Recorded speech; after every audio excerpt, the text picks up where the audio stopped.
Глава Ингушетии накануне своей рабочей командировки в Москву проверил, как идет подготовка к республиканской благотворительной акции. Он посетил склад с продуктами, которые будут раздаваться нуждающимся в рамках благотворительной акции «Мехксах».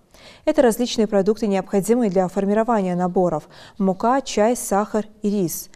Глава республики отметил, что в благотворительной акции присоединятся неравнодушные жители, общественные организации, благотворительные фонды, меценаты. Напомню, раздача продуктовых наборов запланирована на 5 апреля в Малгобеке, Малгобекском, Джайрахском районах, Нижний Курб и Кескем, 6 апреля Сунжа, Сунжский район, Карабулак, 7 и 8 апреля Назрань, Назрановский, пригородные районы, Магаз.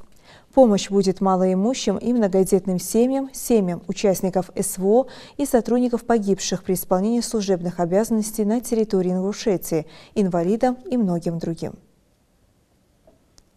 В любом случае,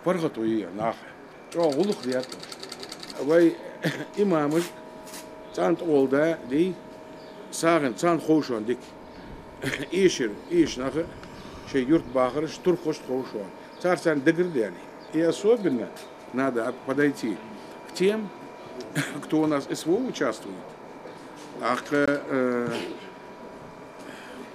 Динолдож, онолдож. Табян, как и нам били.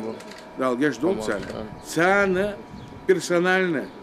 Ишхам, да хватиш, да долхош. Чаца мудатуш. Так она докоздак хамдишонас. Док خلبوك نخبش شو ده عشان تعرف حاجة دي.